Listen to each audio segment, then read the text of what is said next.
I hope everyone is having a wonderful day. My name is Suzanne Wagner. I do an astrology and numerology blog daily. Thank you for joining me.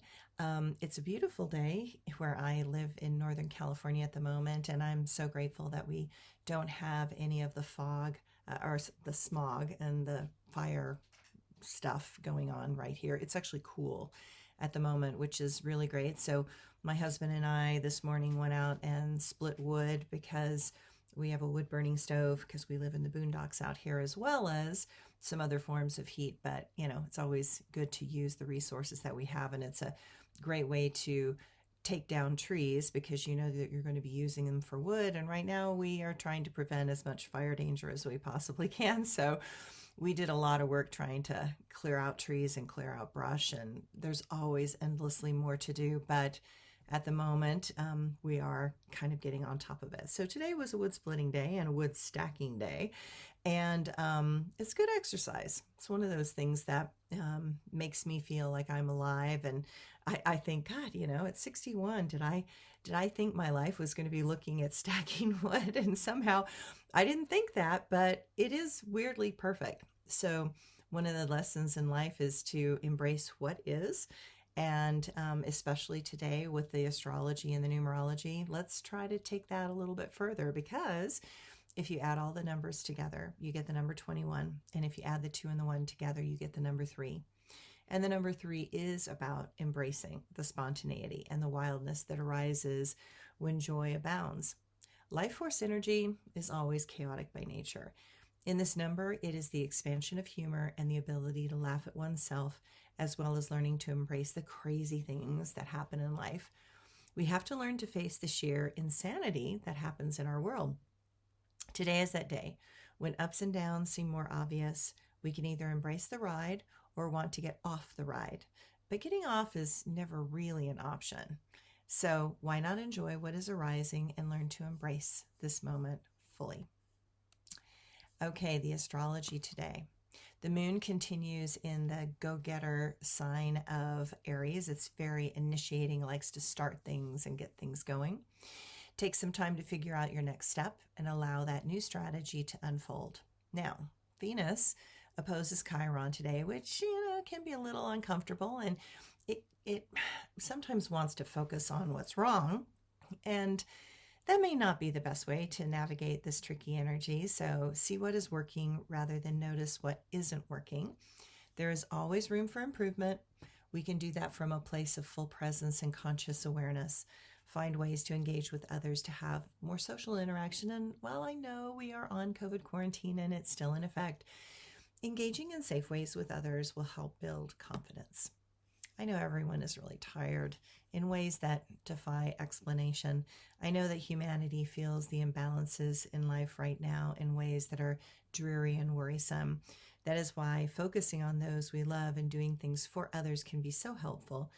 Such times create deep levels of insecurity, but when we focus on love and caring for others, our own issues will take a back seat. Boy, right now, that's a healthier way to operate if the external world stuff seems to be getting in the way. Now, fortunately, at the same time, we are dealing with a Mercury-Pluto trine. Yay! Because that helps us find more mental clarity and assists us in a better focus.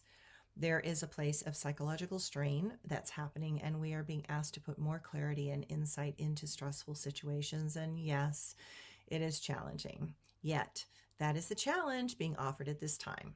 We have the ability to see between the lines. We have powers that can allow for more healthy observations, even in those that have doubt and fear. The current problems can be solved, though it will take all of us working together to accomplish that.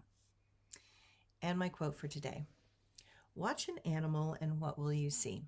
A powerful awareness that is beyond you and me. They sense the refined movements that indicate life. They have less judgment with conflict and strife. They embrace what they were built to become. They are not afraid, nor are they numb. They enjoy the games of chase and capture. Winning brings them great joy and rapture. And my blog for today: animals can see what we cannot. They track energy not just in the physical bodies. While some animals are more attuned to the other realities, than others, I find that cats in general seem more attuned as a group.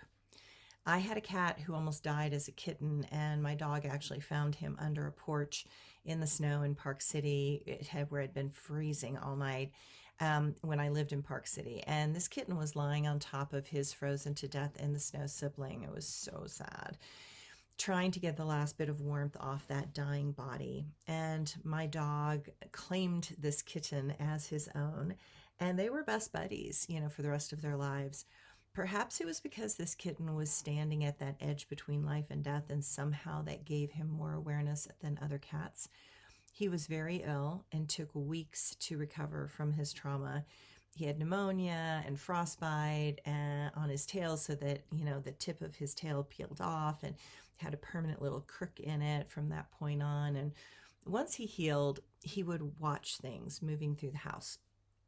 And he would look up in the corners and make this particular sound that he only made when he was following something not in the physical world through my house.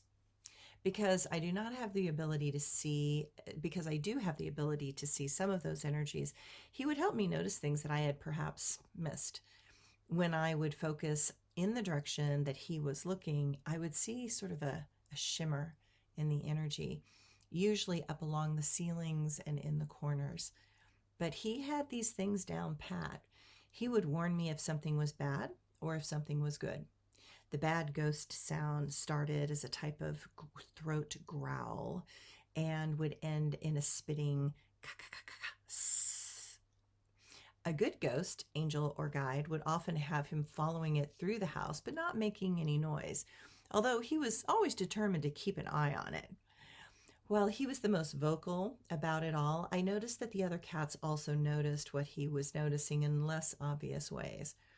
My mother had a dog that was like this, that had the same intuitive ability, but it was more on an energetic level. She could determine if someone was on drugs or dangerous. She could tell friend from foe.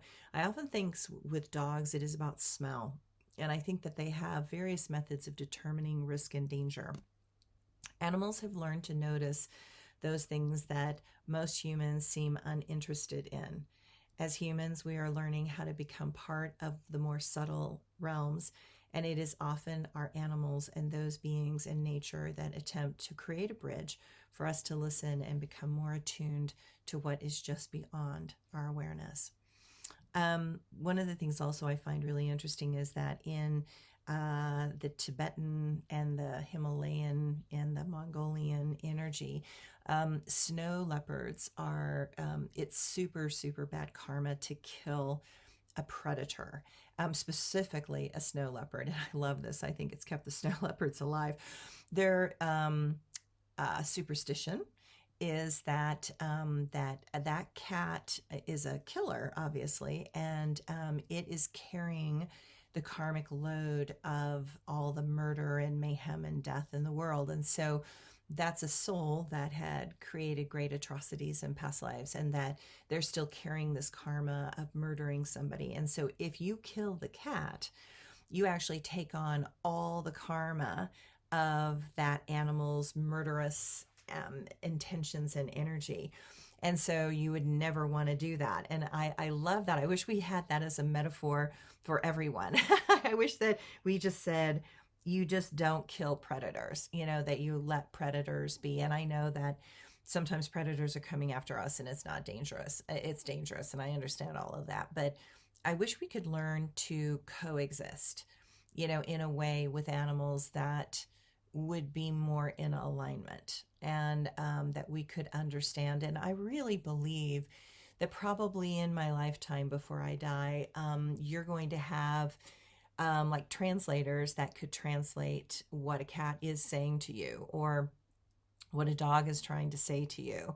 And that would be so amazing. Wouldn't that just be amazing that you could literally talk to the animals, and you could have this translator that you could understand what they're saying, and then you could say something in English and say it to them in dog language or something. I just think that would be awesome.